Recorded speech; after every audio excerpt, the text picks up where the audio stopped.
Bonjour à vous toutes et tous. Je m'appelle Normand Mousseau. Je suis directeur scientifique de l'Institut de l'énergie Trottier et professeur de physique à l'Université de Montréal.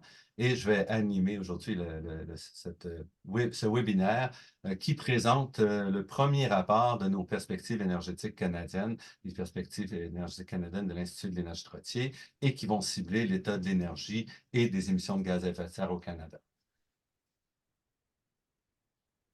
Donc, la mission de l'Institut de l'énergie Trottier, d'abord, c'est un institut qui a été créé il y a 10 ans grâce à un don important de la Fondation familiale Trottier et qui a comme mandat d'appuyer la transition énergétique par la formation de nouvelles générations d'ingénieurs scientifiques et innovateurs qui vont comprendre les enjeux de la transition énergétique par l'appui à la recherche de solutions durables et aussi par tout un effort de diffusion des connaissances reliées à l'énergie et de travail avec les différentes parties prenantes pour alimenter la réflexion et l'action sur les questions énergétiques. Le travail de l'IET se fait en collaboration. Depuis le début, on s'inscrit dans un écosystème pan-canadien et auquel on a contribué de manière significative. On fait partie de ceux qui ont contribué à la création de l'Institut climatique du Canada, de l'accélérateur de transition, du carrefour de modélisation énergétique. On travaille de près avec le Centre canadien d'information sur l'énergie, Ouranos et de nombreux autres euh, acteurs, incluant par exemple la Fondation Ivy et les gouvernements, que ce soit à Québec ou au niveau canadien. Les travaux de l'IET s'inscrivent entre autres ou s'appuient entre autres sur de nombreux rapports qu'on fait. On publie, on l'a déjà dit, les perspectives énergétiques canadiennes. On en est à notre 3e édition.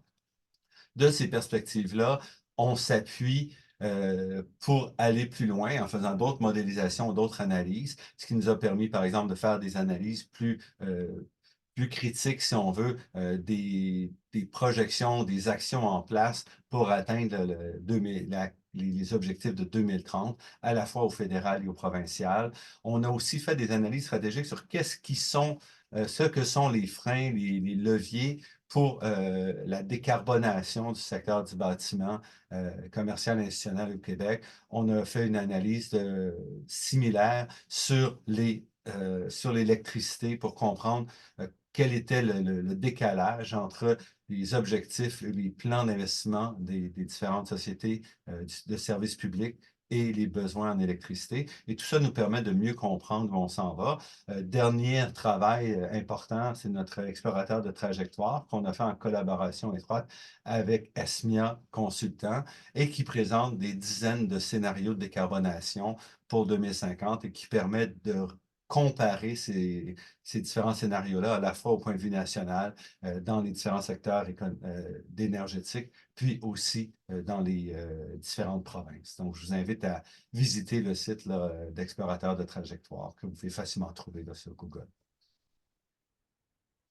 La 3e édition des perspectives énergétiques est un peu différente dans son format des précédentes parce qu'on s'est aperçu que nos perspectives sont grosses. La dernière avait plusieurs centaines de pages et c'est difficile de faire ressortir les éléments les plus importants.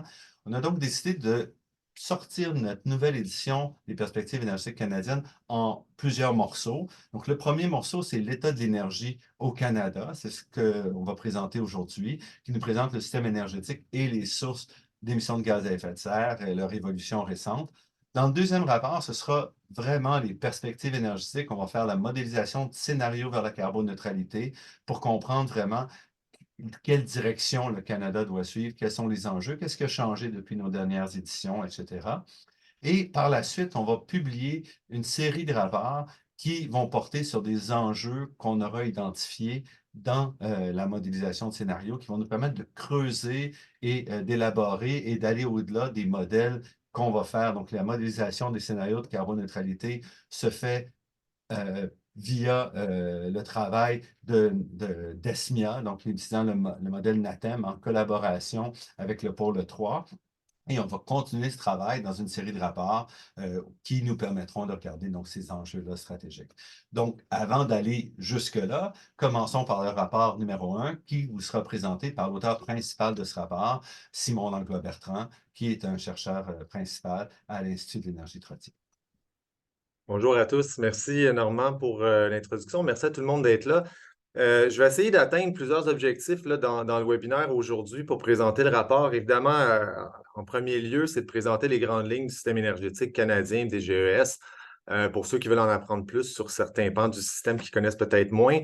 Et puis aussi, à travers tout ça, j'aimerais ça aborder quelques-uns des grands thèmes là, qui font partie de la discussion récente. Donc, est-ce qu'on est capable de mesurer maintenant les effets de la pandémie? Est-ce qu'on peut observer certains changements structurels dans les sources d'émissions, étant donné quelques politiques qui ont été mises en place dans les dernières années? Donc, évidemment, le niveau de détail est plus grand dans le rapport, mais je vais tenter d'être assez exhaustif dans la discussion ici pour vous permettre de voir quelle section vous voudriez peut-être particulièrement creuser. Puis évidemment, on demeure disponible après ça pour répondre à des questions, même après la fin du webinaire.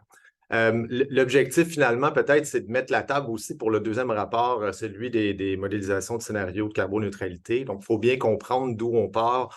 C'est un peu l'idée ici. Donc, avant de présenter des analyses jusqu'en 2050-2060, on va regarder où est-ce qu'on en est pour commencer. Donc, je commence par le système dans son ensemble, puis rassurez-vous, je n'irai pas dans le détail de chaque petit élément d'information ici.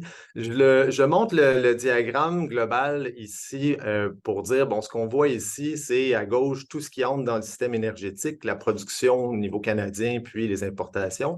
Puis à droite, c'est vers tout ça, vers où tout ça se dirige, donc pour la consommation à un point ou à un autre, donc les exportations, la consommation à l'intérieur du Canada, et puis quelques pertes. Donc, je le montre pour dire trois choses d'entrée de jeu. Donc, premièrement, c'est pour vraiment mettre en perspective ce qu'on veut dire quand on entend souvent que le Canada est un producteur d'énergie important.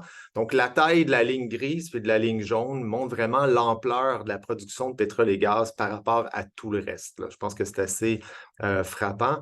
Deuxièmement, évidemment, le corollaire de ça, si on voit le reste du graphique, c'est qu'en fait, la grande majorité de ces deux lignes-là se dirigent aussi vers les exportations.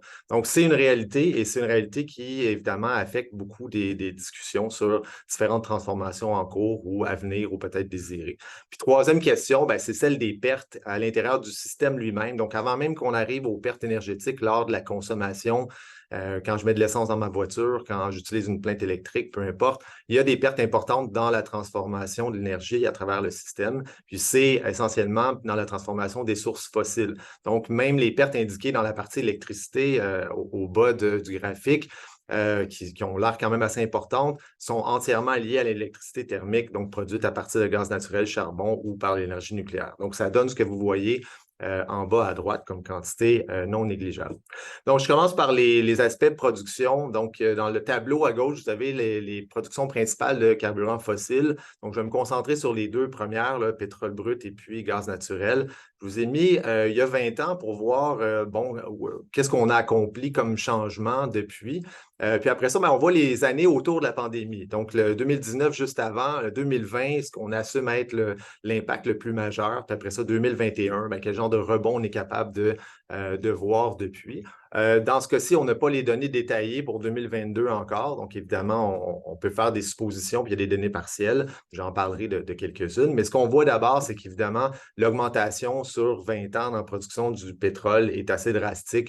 Donc, on parle d'une augmentation d'à peu près 230 ce que vous voyez dans le graphique à droite, ce sont les exportations, encore là, sur 20 ans. Et vous voyez qu'effectivement, l'augmentation des exportations du pétrole brut correspond à peu près à la taille de l'augmentation de ce qu'on a vu pour la production. Autrement dit, ce n'est pas qu'on utilise énormément plus de pétrole brut depuis 20 ans, c'est plutôt qu'on en exporte énormément plus à partir de la production qui a augmenté. Dans le cas du gaz naturel, ce n'est pas la même chose. Donc, on a une production qui n'est pas demeurée stable, qui a varié quand même à travers la période, mais qui arrive à peu près au même niveau maintenant en 2021. Et puis, on voit que les exportations, dans ce cas-ci, vont en diminuant parce que qu'effectivement, ça, on en utilise de plus en plus. J'y reviendrai tantôt. Le dernier point sur l'effet de la pandémie, pour ce qui est de la production ici, on voit assez clairement que malgré une petite diminution en 2020, en 2021, le rebond était déjà complètement comblé. Dans le cas du pétrole brut, on a même surpassé le niveau record de 2019. Donc, ce n'est pas là où on peut voir le plus d'impact, certainement. Pour ce qui est d'électricité, ici, j'ai mis électricité par province. Évidemment, les systèmes électriques sont très, très, très largement gérés au niveau des provinces.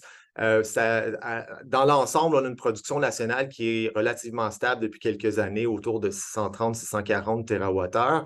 Il y a un petit peu moins de 10 de ça qui est exporté, donc 60 TWh en 2021, par exemple, vers les États-Unis.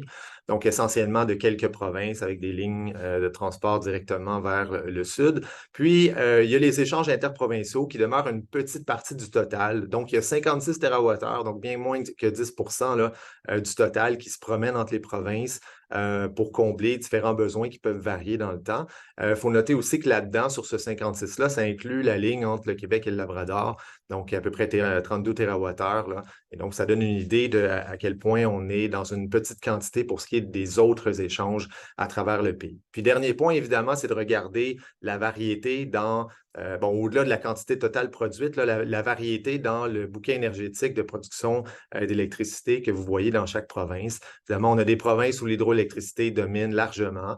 On en a d'autres où on a encore une production, on a une production fossile qui est très importante. Là, il y a un petit bémol ici, vous voyez le charbon en rouge. Donc, en Alberta, la barre est à peu près disparue à la fin 2023. Là, donc, ici, on a les données de 2021, mais remplacé principalement par du gaz naturel qui est la barre en jaune foncé là, que vous voyez là, tirant sur le vert. Là. Donc, c'est-à-dire gaz naturel, Alberta, Saskatchewan, entre autres, là, où c'est assez clair. Ontario aussi. Puis finalement, le nucléaire est exclusivement utilisé en Ontario, à l'exception d'une centrale au Nouveau-Brunswick. Donc, c'est ce que vous voyez en orange.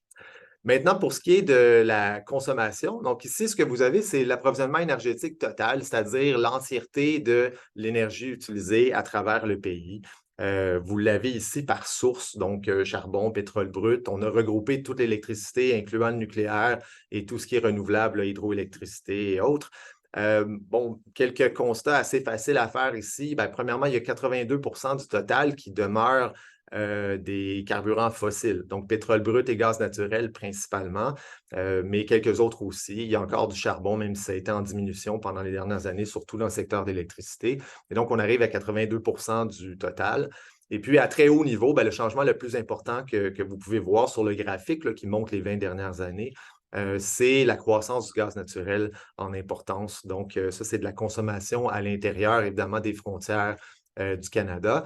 Il y a une partie de ça qui vient, vous voyez en haut, de la diminution du charbon aussi, donc comme dans les centrales électriques auxquelles je faisais référence en Alberta, où on a converti la centrale au charbon par le gaz naturel. Mais il y a d'autres changements aussi.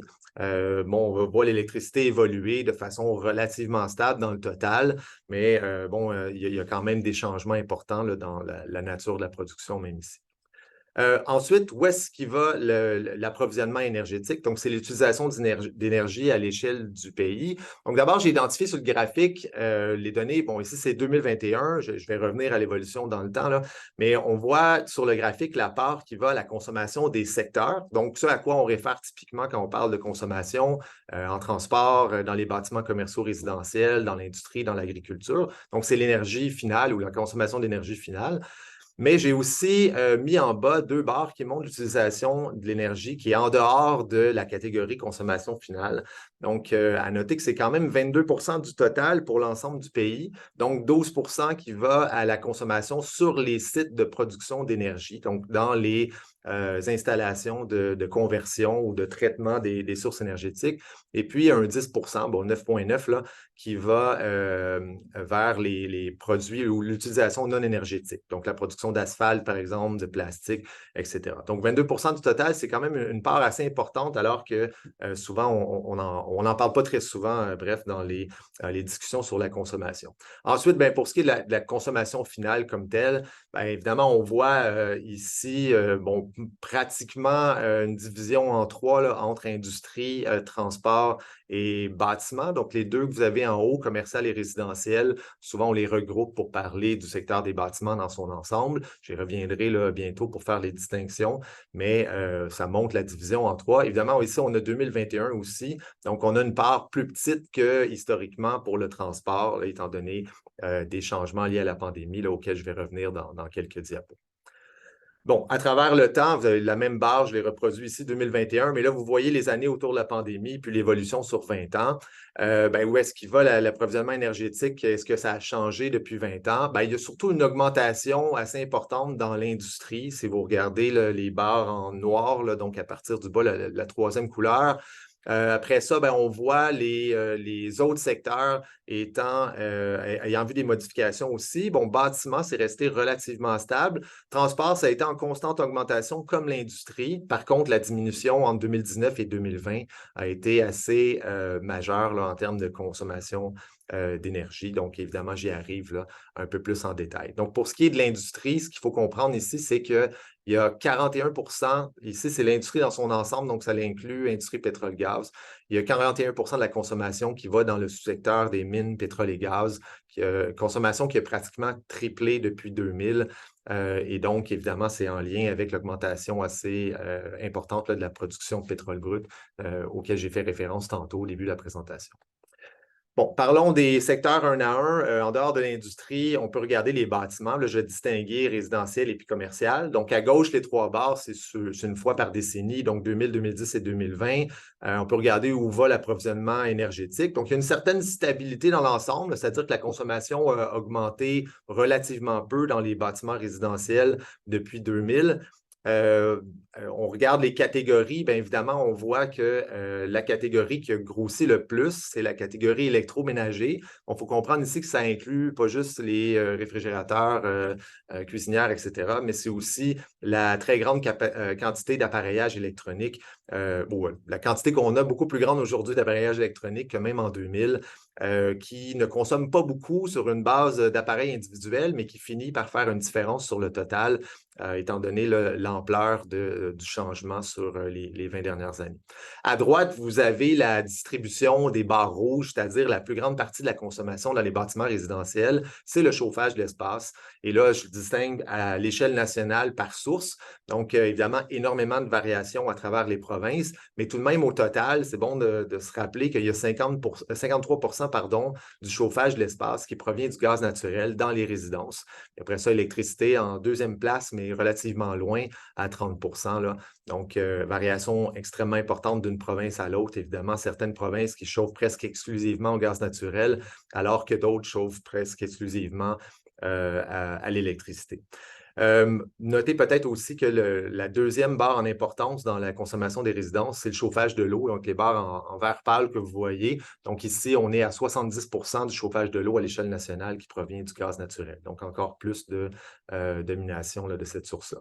Pour ce qui est des bâtiments commerciaux, peut-être un peu plus rapidement, mais le changement le plus important depuis les 20 dernières années, c'est dans la catégorie matériel auxiliaire. Donc, c'est un peu, ceux qui connaissent moins les sous-catégories, c'est un peu l'équivalent des électroménagers pour le secteur le secteur commercial, pardon. Donc, tout l'appareillage électronique, encore une fois, a joué un rôle assez important là, dans ce changement-là. Ça reste une plus petite partie du total, bien sûr, là, que le chauffage de l'espace. Donc, notez ici, pour le chauffage de l'espace, les barres que vous voyez en haut, donc de très loin, le principal poste de consommation, il y a 82% de l'alimentation c'est-à-dire 82% oui, de l'alimentation de ce chauffage-là qui provient du gaz naturel. Donc, dans le cas du secteur commercial, c'est beaucoup plus important que dans le cas du secteur résidentiel. Maintenant, pour le transport, ici, je vous ai mis distinction entre transport passager et puis transport des marchandises. Donc, vous voyez d'abord les données d'il y a 20 ans pour la consommation d'énergie en 2000, un peu plus que 20 ans même. Puis après ça, année juste avant la pandémie et année à la pandémie. Donc, on n'a pas de données c'est-à-dire aussi détaillées entre marchandises, passagers, puis différents sous-secteurs après 2020, ce qui est évidemment un problème. Bon, il y a des données partielles disponibles pour vérifier certains trucs, mais difficile de les présenter de manière complètement comparable. Donc, ceux qui doutent encore de l'impact de la pandémie sur le transport entre 2019 et 2020, évidemment, du côté de la consommation d'énergie, c'est assez clair. Donc, la question, c'est évidemment pourquoi. Donc, est-ce que c'est vraiment uniquement par les mesures restrictives, le confinement pendant quelques mois, le télétravail, etc. Il y a une partie de ça qui est définitivement qui affecte les barres que vous voyez, la plus grosse part, là, qui est l'essence automobile, donc le transport de passagers, le transport routier, pardon, de passagers. Par contre, ben, il y a deux bémols importants. Ben, premièrement, la baisse dans le transport de marchandises, celle qu'on voit à droite, est beaucoup plus modeste. Même qu'il faut tenir compte qu'en 2020, il y a eu un ralentissement économique très, très important à la suite du choc de la pandémie. Et donc, malgré ça, on arrive à une réduction qui ne revient pas du tout à un niveau de 2000 ou même près 2019. Là. C'est une diminution beaucoup plus modeste. Deuxième point, peut-être encore plus important, c'est qu'on peut regarder d'autres façons de mesurer d'où provenait la baisse de la consommation d'énergie dans le transport de passagers. Puis je vais arriver tantôt aux émissions de gaz à effet de serre, là, parce que c'est un des points qui nous intéresse le plus. Mais ici, ce qu'il faut comprendre, c'est qu'on peut regarder aussi la demande en transport. La demande en transport qui a diminué le plus de très loin entre 2019 et 2020, c'est la demande en transport de passagers aériens. Ce que vous voyez en mauve là, sur le graphique ici. Donc, il y a 63 ou presque 2 tiers là, de la diminution de la demande pour des services de transport pour passagers, qui est en fait une diminution du trafic aérien pendant une certaine période parce que les avions étaient presque littéralement cloués au sol. Et ensuite, bon, par une suite de toutes sortes de mesures plus restrictives pour le transport aérien, qui a affecté évidemment ce transport-là. Puis évidemment, bon, certaines inquiétudes, préférences des passagers là, qui ont duré pendant quelques mois par rapport à ça dans le contexte des premiers mois de la pandémie. Je présente rapidement là, le bouquet énergétique pour voir la variété à travers les provinces. Donc ici, vous avez consommation énergétique totale par province. Donc, premier point, juste pour comprendre la variation, évidemment, on voit tout de suite que la taille de la province, intuitivement, va faire une différence. Donc, l'Ontario, la plus grosse province en population et en économie, est évidemment en première place.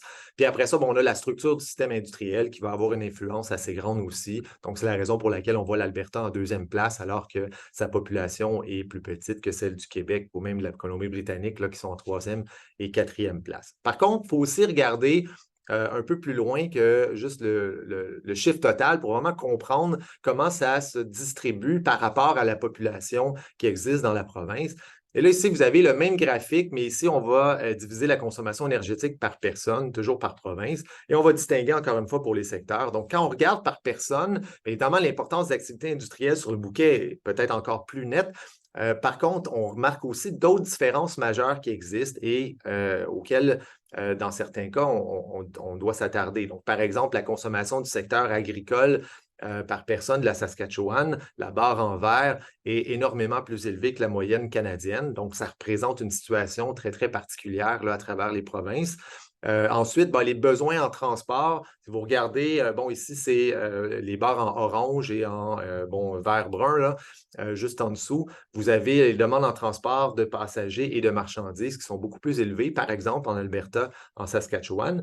Même dans le cas de la Saskatchewan, qui est évidemment plus dispersée là, comme population, on a des besoins bien au-delà de la moyenne canadienne pour le transport de passagers, mais aussi bien plus élevés que d'autres provinces avec une population relativement petite et assez dispersée. On peut regarder Terre-Neuve, par exemple, le Manitoba, là, qui représente quand même une consommation par personne pour le transport de passagers, donc lien un peu plus direct là, qui est très important.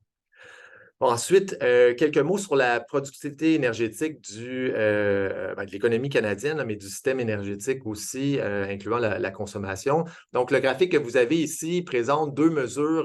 Il y a différentes façons de mesurer ça, évidemment, mais deux mesures de cette productivité énergétique-là et de la consommation comme telle. Donc, l'axe vertical, c'est la consommation par habitant. Et puis, l'axe horizontal, c'est la consommation nécessaire à produire 1000 $ de PIB, donc une mesure standard pour comprendre l'intensité énergétique, autrement dit, de la production. Et on voit sur le graphique que le Canada se dégage du nuage de points assez clairement là, sur les deux indicateurs en plus. faut comprendre que les points ici, ce sont uniquement des pays à niveau de revenus élevé avec des économies très développées, donc les pays industrialisés, bref, l'OCDE. À l'exception de l'Islande, là, qui est toujours un petit peu le cas particulier ici, mais quand même, même en l'enlevant, le Canada se distingue. Puis il faut comprendre aussi que cette position-là, c'est malgré le fait que sur les 20 dernières années, l'intensité énergétique du Canada a diminué de 20 un peu plus que 20 même. Donc, il y a 20 de moins d'énergie qui est nécessaire pour produire la même quantité de biens ou services à travers le pays. Donc, le rattrapage n'a pas du tout été, ça n'a pas été du tout suffisant pour un rattrapage là, vers d'autres pays comparables au moins à travers l'OCDE. Donc, évidemment, la question, c'est d'où vient la différence? Est-ce qu'on est capable d'identifier les principaux morceaux à l'explication? Donc, on peut regarder tous les angles de la question ici, puisqu'on regarde à haut niveau là, une mesure de productivité. Il faut voir, est-ce que c'est l'industrie? Donc, est-ce que c'est parce que bon, l'industrie canadienne a effectivement plusieurs sous-secteurs où on fournit des produits de base avec relativement peu de transformation secondaire, tertiaire, donc les fonderies, l'extraction de pétrole-gaz, etc. Donc, ça aide à expliquer, par exemple, pourquoi l'Alberta et la Saskatchewan vont avoir une consommation par habitant qui est au-delà du double de la consommation, de la moyenne canadienne, pardon, donc qui sortirait bien en haut là, sur le graphique si on mettait leur point. Par contre, il faut éviter de se limiter juste à la structure. Donc, la grande majorité des sous-secteurs industriels canadiens ont une productivité énergétique qui est en queue de peloton par rapport à tous les autres membres de l'OCDE. Donc, on en parle dans le rapport, là. Donc, la question va au-delà de simplement la structure ou la présence d'industrie primaire. Quand on regarde le secteur commercial, donc il y a un constat assez similaire qui s'impose. Si on regarde la valeur ajoutée par consommation d'énergie, dans le secteur, on obtient la toute dernière place pour le Canada dans l'OCDE, donc évidemment à creuser aussi. Finalement, pour le secteur résidentiel, ben ici, c'est un petit peu plus compliqué. Donc, d'une part, l'efficacité énergétique des bâtiments a augmenté de 24 depuis 20 ans.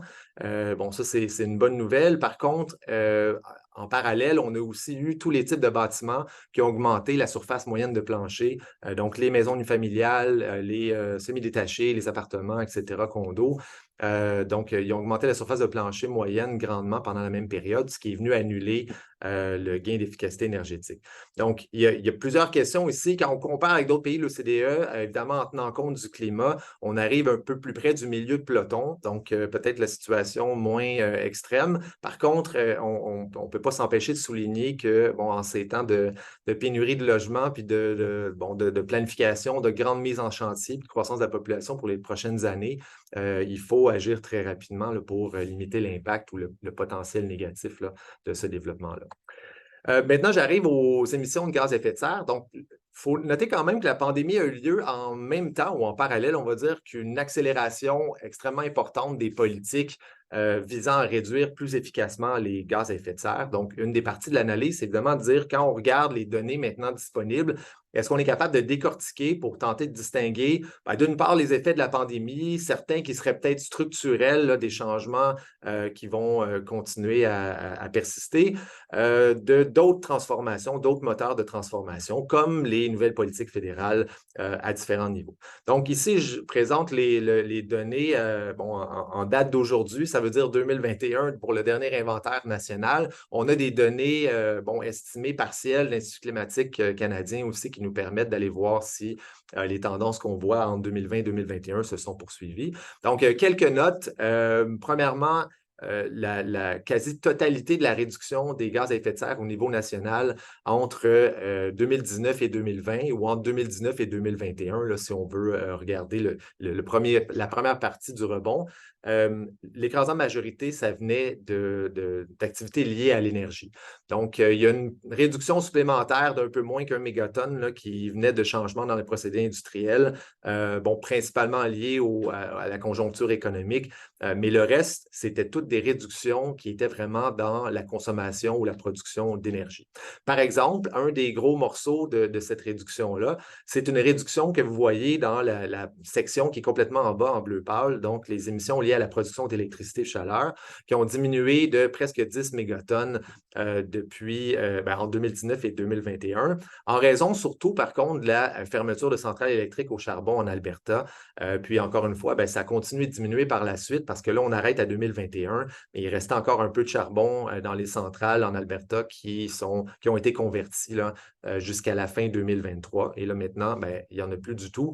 Donc, diminution très importante. C'est un petit peu plus que 80% des changements là, dans les émissions de la production d'électricité. Ensuite, bon, les émissions de l'extraction pétrole et gaz, on est revenu à peu près au même niveau qu'avant la pandémie, donc un peu poursuivre les chiffres de la production qu'on mentionnait tantôt, sans grande surprise. Bon, on peut noter pour 2021 qu'il y a une augmentation de presque 20% des émissions des industries de raffinage, principalement au Nouveau-Brunswick, à la raffinerie Irving et puis en Alberta. Bon, ici, on est un peu plus lié au contexte plus précis de 2021, donc ça varie beaucoup plus à travers les années. Il ne faut pas trop tirer de conclusions sur la tendance, mais quand même à noter là, dans l'effet rebond qu'on a observé depuis. Bon, quoi d'autre? Les bâtiments commerciaux baissent de 5,1 %, puis bâtiments résidentiels baissent de 11 %. Donc, est-ce que ça veut dire qu'on a consommé moins dans les bâtiments dans le contexte de la pandémie où il y avait plus de télétravail, plus de mois où les magasins étaient fermés, des heures réduites pendant une certaine partie du temps aussi? Donc, la réduction dans le secteur commercial, on s'y attendait. Par contre, on s'attendait peut-être à une réduction plus substantielle. Ça n'a pas été le cas. Donc, il y a quelques leçons peut-être à tirer ici. Pour ce qui est des résidences, bien là, évidemment, c'est un point d'interrogation pour certains d'entrée de jeu, c'est-à-dire comment ça se fait qu'avec plus de gens à la maison pendant plus longtemps, on a consommé, c'est-à-dire on a émis quand même moins d'émissions, donc directement liées à la consommation d'énergie, principalement pour le chauffage. Bien, justement, on en parle dans le rapport, la très grande partie des baisses d'émissions pour le bâtiment peut en fait être attribuée à la diminution du nombre de degrés jour, là, donc des besoins en chauffage, étant donné les hivers 2020-2021 qui ont été un peu plus cléments, là, on va dire, donc moins froids là, que d'autres années, y compris 2019. Donc, la diminution a eu pour effet de réduire les besoins en chauffage des locaux et donc, par conséquent, c'est ce qu'on voit comme principale explication, évidemment, là, de la baisse des émissions du secteur. Pour le transport, bien évidemment, là, j'en ai parlé déjà tantôt. Peut-être mettre en perspective, tantôt, j'ai parlé de consommation d'énergie. Si on s'intéresse au gaz à effet de serre, le lien n'est pas toujours direct. C'est-à-dire évidemment, si on consomme moins d'essence, on émet moins dans une voiture qui consomme de l'essence, là. Mais pour l'ensemble du secteur, bien, il y a beaucoup de sous-secteurs. Il varie en importance. Le transport des passagers, par exemple, bien, c'est surtout du transport routier, mais il y a quand même une part très importante de la consommation d'énergie qui va au transport aérien. Par contre, pour les gaz à effet de serre, les ratios ne sont pas directs, étant donné évidemment qu'on a du transport où la quantité d'émissions par personne va être plus petite. Donc, les émissions du secteur du transport dans l'ensemble ont baissé de 12 % entre 2019 et 2021. Donc, effet rebond déjà quand même assez important. Là, on avait atteint presque 18 % juste avant, c'est-à-dire en 2020. Et ici encore, je rappelle, c'est l'aviation qui a connu de très loin la plus forte baisse. Donc, ici, près des 2 tiers aussi des émissions qui ont baissé suite à des restrictions imposées, puis bon, des hésitations à prendre l'avion aussi pour certains passagers pendant une certaine période. Donc, les émissions de véhicules utilitaires légers, dans ce cas-ci, ont diminué globalement de 14,6 %, donc c'est certainement substantiel, en partie en raison de l'augmentation du travail à domicile. Puis quand on regarde le transport routier de poids lourds, bien là, on a une diminution moins importante, 7 % d'abord, et puis un rebond par la suite. Et ainsi de suite. Donc, le changement a été majeur, même pour la partie qui est due au télétravail. Par contre, le rebond est très important. Et ce qu'il faut comprendre, c'est que le changement soit persistant ou non par rapport à l'importance du télétravail ou la réduction des besoins en transport qu'on peut y associer. Ça reste qu'on a atteint le creux déjà pour l'effet pur de la pandémie, là. Donc, si on veut aller vers une augmentation de cet effet-là pour le rendre plus persistant dans le temps, bien, ça va prendre autre chose, là, des mesures ou des changements de comportement qui seraient associés à ça. Ensuite, un petit peu comme je l'ai fait tantôt là, pour peut-être conclure la discussion sur les GES, c'est important de comprendre que le profil des émissions, comme celui de la consommation d'énergie, peut-être sans grande surprise, connaît des variations interprovinciales très importantes. Mais ce que je veux noter peut-être de plus ici, c'est que les variations interprovinciales vont bien au-delà de la présence ou non d'une production de pétrole-gaz. Donc, ce que vous avez sur le graphique ici, c'est les émissions de GES par personne, mais en tenant pas compte des émissions qui proviennent de l'extraction de pétrole et de gaz naturel. Donc, on regarde les provinces et on peut noter tout de suite, peut-être d'entrée de jeu, que les provinces où la consommation consommation par habitant est beaucoup plus élevée qu'ailleurs, c'est la Saskatchewan ou ce sont la Saskatchewan et l'Alberta, ce qui serait ce à quoi on se serait attendu, évidemment, en incluant le secteur pétrole-gaz. Donc, même en dehors de ça, il y a d'autres sources plus importantes dans ces provinces-là. Puis, on peut aller un peu plus loin, on peut regarder c'est quoi, premièrement. Donc, les barres en bleu pâle, c'est les émissions qui proviennent de la production d'électricité. Donc, on voit la Saskatchewan, la province où il y a le plus d'utilisation de charbon encore pour la production d'électricité. Bien, clairement, ça joue un rôle dans son profil. L'Alberta, bien évidemment, ici, c'est pour 2021. Donc, encore une fois, je répète, là, ça a baissé depuis, étant donné la conversion de quelques centrales au charbon. Mais bon, ça n'a pas été éliminé complètement parce que le gaz naturel demeure très important. Alors que dans les provinces où il y a hydroélectricité, plus d'éolien, bon, Colombie-Britannique, Québec, etc., bien évidemment, cette section-là des émissions est presque négligeable ou en tout cas très petite. Mais on regarde les autres sources aussi. Vous voyez, bon, c'est la barre en vert, c'est l'agriculture, j'en ai parlé tantôt, mais même le transport. Donc, ici, c'est passager et commercial ensemble, là, mais on voit des barres quand même substantiellement plus importantes ou de taille plus importante en Saskatchewan, en Alberta, à Terre-Neuve aussi. Donc, différentes raisons pour expliquer la variation, autre que simplement la présence ou non de certaines industries particulières, ou certainement celle des carburants fossiles en particulier. Bon, quelques conclusions avant de vous laisser la parole et puis de répondre à vos questions. Quelques points sur les constats. Évidemment, ici, je suis plus succinct que dans le chapitre de conclusion du rapport, là. Vous irez voir la discussion si vous voulez voir des développements plus importants, mais je pense qu'il y a au moins 3 points à mentionner. Une partie du point à dire ici en regardant les données des dernières années, c'est que la dépendance du Canada à l'égard des exportations demeure, ou de l'économie canadienne, je devrais dire, à l'égard des exportations d'énergie demeure très importante, j'allais dire énorme, là, je ne sais pas si c'est le bon terme, mais en tout cas très importante. Les exportations de pétrole en particulier, ça représente plus de 200 milliards de dollars par année, soit à peu près le tiers de toutes les exportations de biens en provenance du Canada en termes de valeur, là. Donc, dans l'ensemble, le Canada demeure très dépendant de ses exportations de pétrole et gaz et évidemment va être dépendant aussi de la variation des prix ou de la demande à l'extérieur de ses frontières pour être capable de protéger sa balance commerciale. Un point à noter ici aussi, c'est que cette situation-là ne va pas pouvoir être simplement compensée par l'accroissement des échanges dans d'autres secteurs de la production d'énergie. Donc, un des sujets qui a été beaucoup discuté dans les dernières années, c'est est-ce qu'on pourrait au moins compenser une partie de la perte de revenus d'exportation si on diminue, par exemple, la production de pétrole et gaz pour diminuer les émissions par une augmentation des exportations d'électricité vers nos voisins du Sud. Bien, le problème, c'est qu'évidemment, depuis, on sait que la croissance spectaculaire de la demande d'électricité qui est prévue pour les années à venir, en partie pour les efforts de décarbonation, remet en question là, le véritable potentiel d'accroissement des exportations. Il ne l'élimine pas du tout là, dans son ensemble, mais certainement, on ne peut pas arriver du tout au même ordre de grandeur là, que la taille des exportations actuelles. Donc, c'est un défi très, très important. Deuxième point, l'effet de la pandémie. Bien, ça a été négligeable sur la consommation, sur les GES. Les données partielles, bon, moi j'ai arrêté à 2021 ici, mais si on va jusqu'à 2022, puis dans certains cas jusqu'à 2023, bon, le transport aérien, c'est largement rétabli. Bon, il y a des exceptions, je dirais une exception partielle pour ce qui est des GES pour le transport des passagers, mais certainement pas un changement structurel qu'on attribuerait purement à la pandémie. Donc, il y a d'autres mesures aussi en parallèle qui vont potentiellement avoir un impact plus grand. J'y arriverai en fin de conclusion. Puis finalement, bien, on demeure toujours avec le problème, on fait le point à chaque fois, puis dans d'autres rapports aussi, puis d'autres le font en parallèle avec nous. Ça demeure très difficile d'évaluer l'impact des politiques mises en place, par exemple par le gouvernement fédéral actuel, qui sont très nombreuses et substantielles depuis 2020.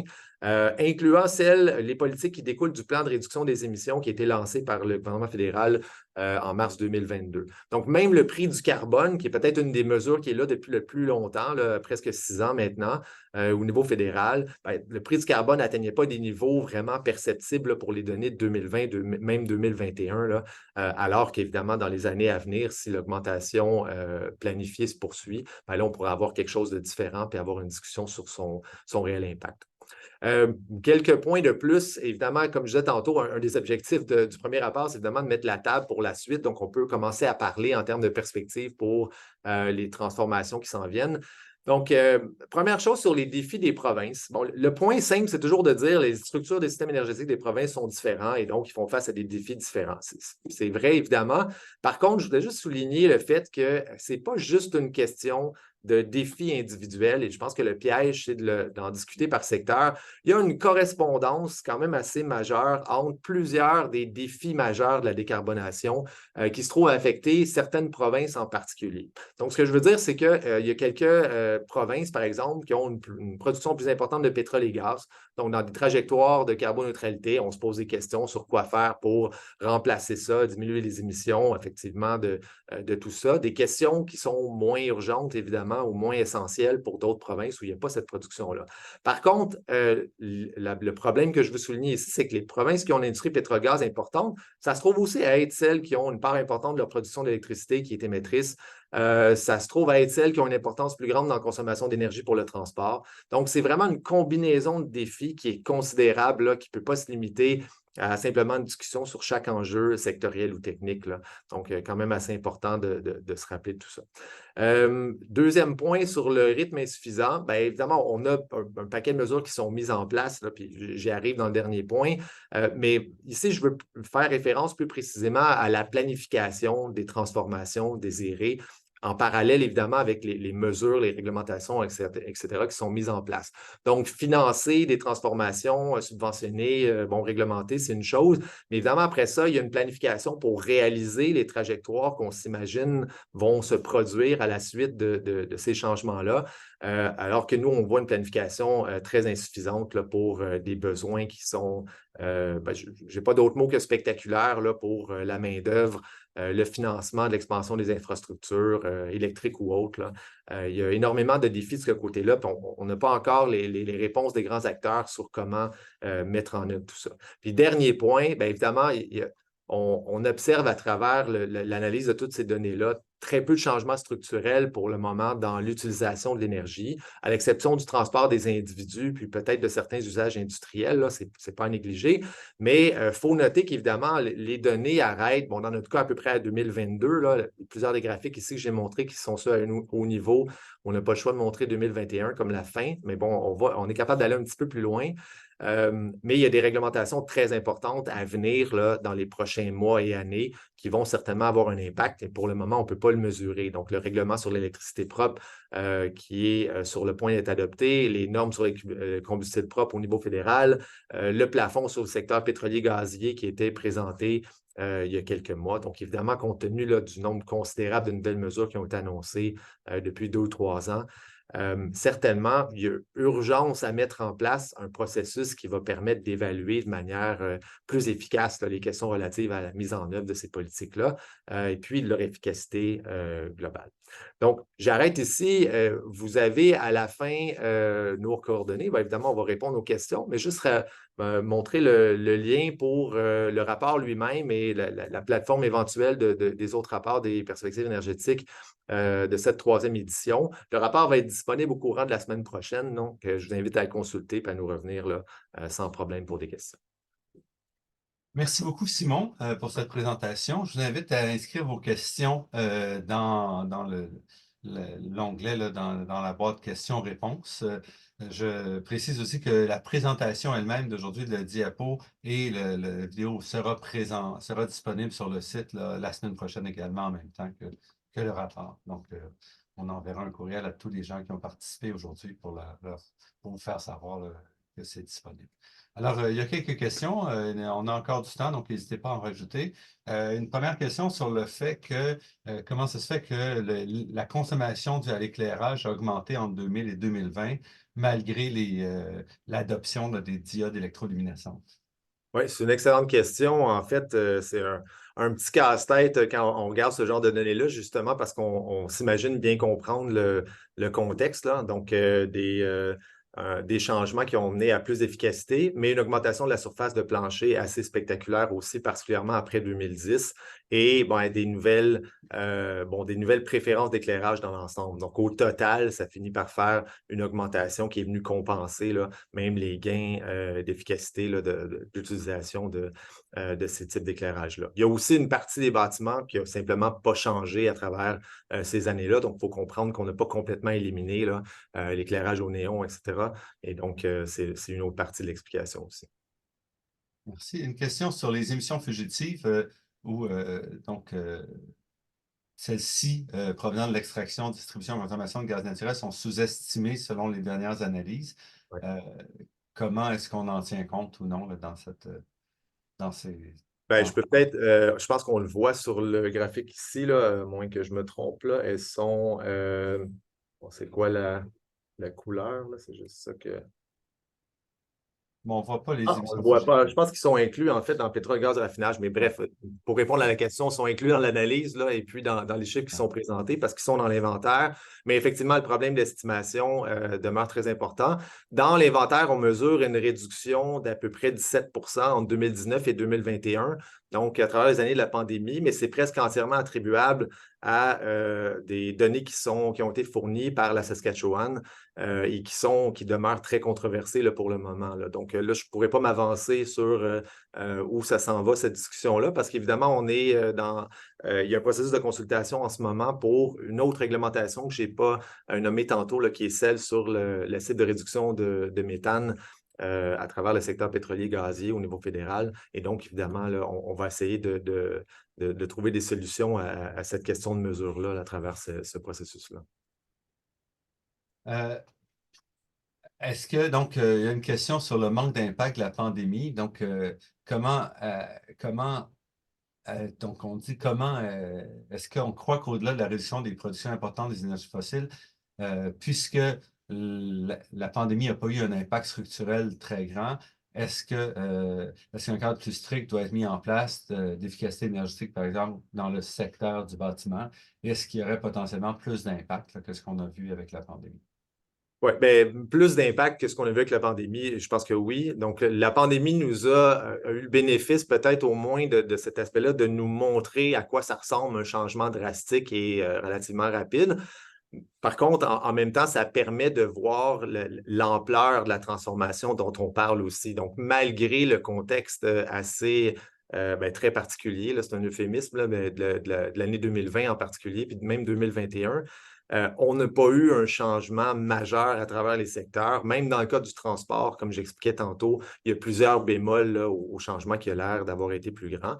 Puis il n'en demeure pas moins, par contre, on a réfléchi plus à des modes d'organisation différents, entre autres les besoins en transport pour les employés de bureau puis des entreprises commerciales. Bon, c'est à garder en tête, évidemment, pour la suite, mais oui, ça prend un cadre réglementaire beaucoup plus contraignant pour s'assurer, bon, la personne mentionnait l'efficacité énergétique dans le bâtiment en particulier.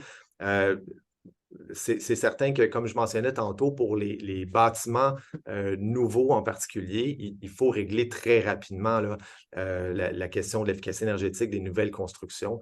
Déjà que le défi de modifier tout ce qui est en place est considérable, on s'apprête à ajouter une part très, très importante de nouveaux logements, de nouvelles constructions, autant pour les résidentiels que le commercial. Donc oui, il faut trouver le moyen de faire en sorte que ça soit contraint assez rapidement. La pandémie nous a aussi montré que malgré un choc, les choses ne se feront pas tout seuls. Là.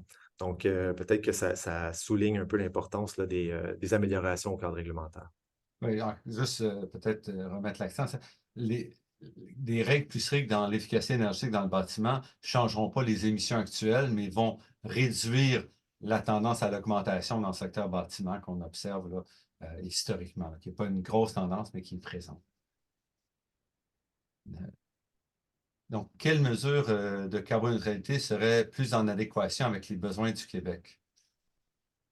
C'est une bonne question. Bien, évidemment, c'est surtout une question difficile à répondre en 30 secondes, là, mais quelques éléments de réponse peut-être, puis la discussion est un peu plus longue dans le rapport. C'est sûr qu'ici, on part avec un autre point de départ. Là. On l'a vu un petit peu sur certains graphiques.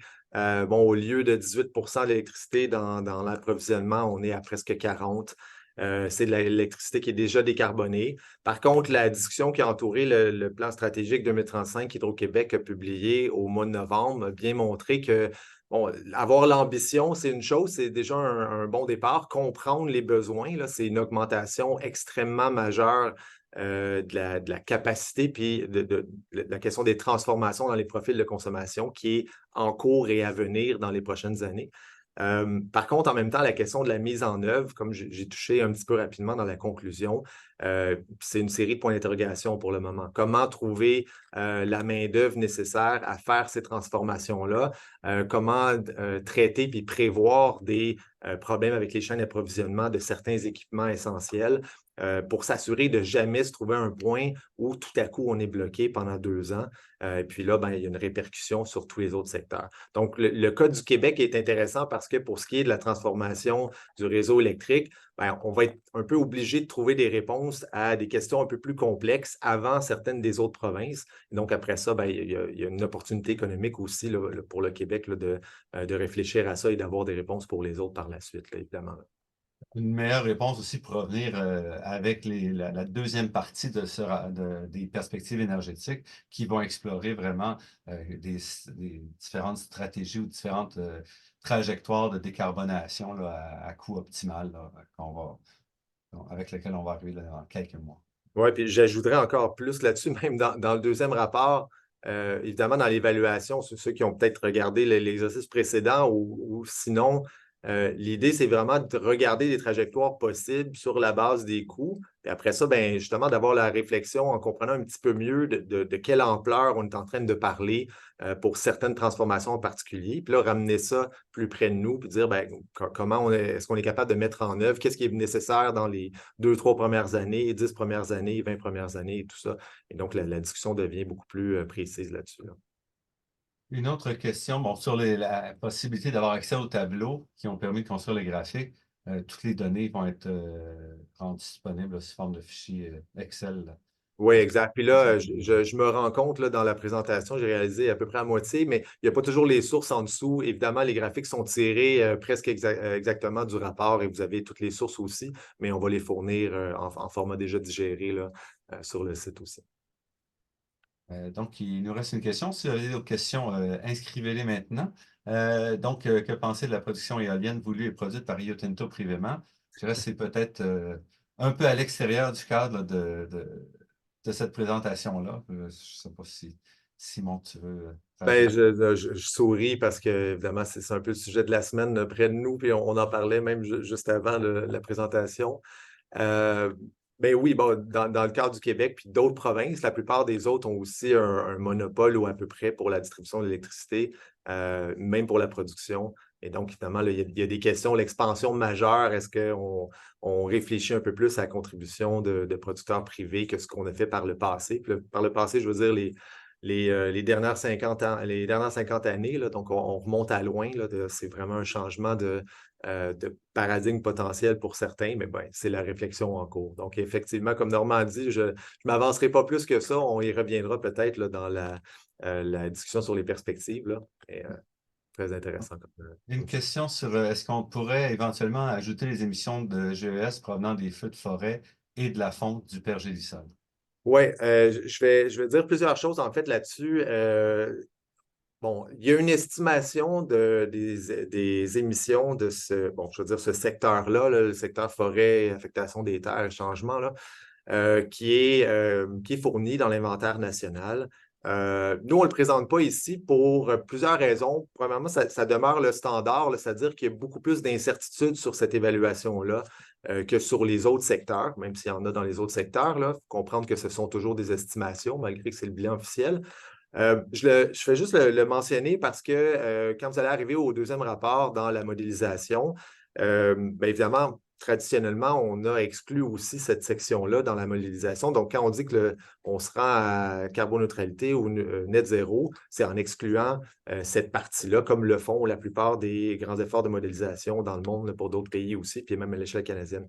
Donc, je le dis aussi parce que cette fois-ci, on y a porté un peu plus d'attention que dans le passé, comme vous pourrez voir là, dans le deuxième rapport. Donc, on inclut une partie, mais pas celle des feux de forêt, pour revenir à la question. Ça pourrait effectivement être discuté. On en parle de façon un peu plus qualitative là, dans le rapport pour parler des développements. Là, surtout, vous allez voir une revue là, de ce qui s'est passé depuis la dernière édition dans la première section du rapport. Là, il y a une discussion là-dessus aussi. Le gouvernement fédéral ne compte pas ces émissions-là, considère que les émissions liées aux feux de forêt ne font pas partie de son bilan carbone euh, pour le moment, là, ni ceux provenant de la fonte du pergélisol, parce que ce ne sont pas directement des activités humaines. Ouais. Ça, c'est la façon de compter. Alors, que pensez-vous du rôle de la capture et captage par capture du carbone par captage direct de l'air? Peut-être, je dirais, on pourrait répondre à cette question-là lorsqu'on aura fait la modélisation là, donc, revenez-nous à cette question-là dans le prochain rapport, là, parce qu'on aura à ce moment-là, on pourra s'appuyer sur des chiffres. Présentement, il ne s'en fait pas. Oui, bien, j'allais dire, je vais mettre mon chapeau de, là, c'est l'État de l'énergie au Canada, des GES. En ce moment, il n'y en a pas. Donc, l'année prochaine, il n'y en aura pas non plus. Je vais dire ça pour le moment, mais oui, bien sûr qu'on on va en parler amplement dans le rapport de scénario vers 2050. Là. Une question qui revient sur l'aspect économique là, de productivité énergétique. Donc, Oui. l'Allemagne semble avoir un optimum de production énergétique par habitant et par 1000 dollars de PIB. Qu'est-ce qu'on pourrait suggérer au Canada pour tendre vers cet optimum? Ouais, ça, c'est une bonne question. En fait, ce que j'ai mentionné tantôt, c'est que, bon, dans la question sur la faible productivité énergétique, euh, je pense que c'est une erreur de la prendre de front dans son ensemble. Il faut vraiment comprendre les opportunités qui sont là, puis les difficultés de chacun des secteurs, mais j'irai plus loin que ça, là, chacun des postes de consommation. Une des questions à répondre à travers des mesures qui seraient plus sectorielles, c'est quand est-ce qu'on veut s'assurer de vraiment mener quelque chose qui mène à la décarbonation plutôt que simplement le but d'utiliser moins d'énergie. Il y a dans certains cas où il y a un contraste, où il y a une tension, et donc peut-être un endroit où diriger la réflexion le plus possible. Mais un plan complet pour tous les secteurs, je pense que ça serait difficile de le faire, certainement pas en 2 minutes ici, là, mais je dirigerais plutôt vers les discussions qui sont faites à travers les secteurs. Donc, la question des changements des normes pour la construction de nouveaux bâtiments, autant résidentiels que commerciaux, la question de la gestion de demande de pointe pour le chauffage de l'espace, entre autres dans les bâtiments commerciaux, où on a un peu plus de travail à faire, là, certainement, pour décarboner. Puis après ça, chaque sous-secteur de l'industrie doit présenter des solutions différentes là, selon les spécificités du secteur. Là. Il y a une question de pression pour que les compagnies, l'industrie, surtout l'industrie lourde, très, très énergivore, utilisent des procédés plus efficaces, là. Il y a aussi un des enjeux, c'est qu'on fait peu de transformations secondaires et tertiaires. Donc, quand on compare, par exemple, la productivité énergétique de l'industrie de l'aluminium au Canada par rapport à celle de la Norvège, mais comme nous, on fait peu de transformations, mais évidemment, la productivité énergétique est très faible parce que tout ce qu'on sort, ce sont des lingots et non des pièces à valeur ajoutée. Donc, comme dit Simon, ça implique donc de faire des analyses sectorielles qui montent et de développer des bons programmes. Nos programmes d'efficacité énergétique industrielle au Canada, en général, ils sont loin derrière l'efficacité et les leviers, il n'offre pas du tout les leviers qu'on voit ailleurs, là, que ce soit aux États-Unis ou en Europe. On est vraiment en retard de beaucoup pour ces programmes-là.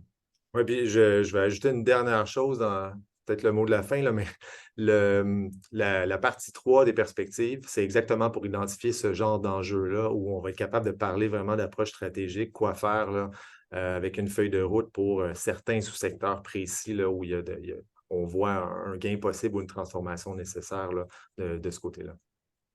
On va peut-être prendre une dernière question là, avant de terminer. Donc, quelles sont les sources d'énergie qui sont à la base des émissions de GES dans le secteur de l'électricité au Québec, dans la production d'électricité au Québec?